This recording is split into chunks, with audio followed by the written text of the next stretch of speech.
Good morning class. Unit number 1 problem solving day 2. Our topic is debugging. Debugging हम yesterday में भी इसको revise कर चुके हैं और अब मैं फिर आपको इसकी डेफिनेशन लिखवा देती हूँ. डिबगिंग क्या होता है? ऐसा प्रोसेस होता है जिससे हम अपने प्रोग्राम्स के अंदर से एरर्स को रिमूव कर सकें.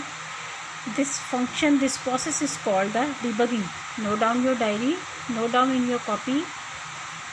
What is debugging? The process of finding and removing errors from a computer program is called debugging. ये बहुत इम्पॉर्टेंट स्टेप होता है किसी भी प्रोग्राम को राइट करने के लिए to get the desired result. Clear?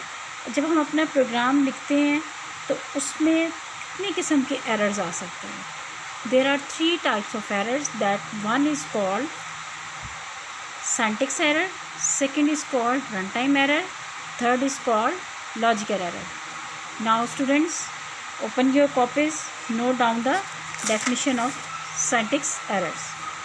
A syntax error occurs when the program violates one or more grammatical rules of the programming language. This involves incorrect punctuations, incorrect word sequence, undefined terms of misuse of the terms. Clear? Syntax error ऐसे errors होते हैं जो आप लिखते हुए grammatical rules को follow नहीं करते या गलत सिंटैक्स आप उसके साइंस लगा देते हैं या गलत स्पेलिंग लिख देते हैं और प्रोग्राम जो है जब उसको एग्जीक्यूट करता है तब उसको एरर्स को शो भी करता है. फॉर एग्ज़ाम्पल आपके देखिएगा कि मैंने यहाँ लिखा हुआ है, आपने प्रिंट लिखना था, ठीक है, तो आपने उसकी जगह क्या लिख दिया? PINT. तो this is called the syntax error. Clear? Now next topic is run time error. मैं दोबारा सिंटैक्स एरर की डेफिनेशन रिपीट कर देती हूँ, आप इसको नोट डाउन कीजिए. A syntax error occurs when the programs violates one or more grammatical rules of the programming language. This involves incorrect punctuations, incorrect word sequence, undefined terms or misuse of the terms. This is called the syntax error. Example आप इसकी दे देते हैं PINT instead print. तो this is called the syntax error. Now next is runtime errors. Runtime errors क्या होते हैं? इसकी definition आप नोट कीजिएगा.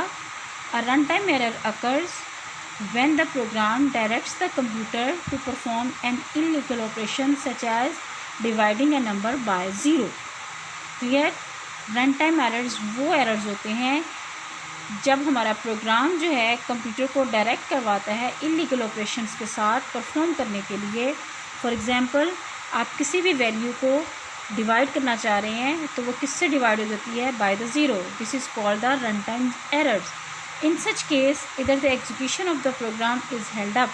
इसमें क्या होता है कि आपकी एग्जीक्यूशन हो जाती है but it gives the absurd result. ये हमारे एक्यूरेट रिज़ल्ट नहीं देता, हमें रॉन्ग या एब्सर्ड रिज़ल्ट जो है वो शो करता है. द एग्जीक्यूशन एरर लाइक और logical errors are so difficult to locate. Run time errors are detected and displayed by the computer during the execution of a program. Clear? Now next topic is logical errors. Logical errors क्या होते हैं कि sometime आप अपना programmes लिख रहे होते हैं तो आप उसमें मल्टीप्लाई की जगह डिवीजन लगा देते हैं या डिवीजन की जगह आप मल्टीप्लाई लगा देते हैं. तो वो एरर्स जो है कंप्यूटर हमारा उसको फाइंड आउट नहीं कर सकता, उसको वो वैसे ही जैसे हमने उसको लिखा है वो वैसे ही उसको एग्जीक्यूट कर देगा. तो so it is difficult to find out the logical errors during the execution of the program. इसकी डेफिनेशन लिखिएगा. Logical error occurs when a program follows a wrong logic.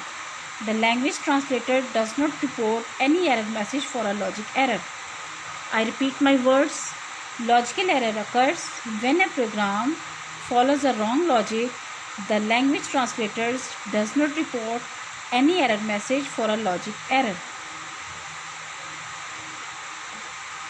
For example, आप यहाँ पर देखिएगा मैंने लिखा हुआ है formula for the speed of v is equal to s multiplied by t instead of v is equal to s divided by t. अगर मैं मल्टीप्लाई की जगह डिवाइड लगा देती हूँ या डिवाइड की जगह मैं मल्टीप्लाई लगा देती हूँ तो वो क्या होगा? लॉजिकल एरर होगा, और ऐसे एरर्स को ढूंढना हमारे कंप्यूटर के लिए क्वाइट डिफ़िकल्ट होता है। Clear class? This is your today's lecture. आप इसको बहुत अच्छी तरह याद कीजिएगा, बहुत इंपॉर्टेंट टॉपिक है for the board point of view.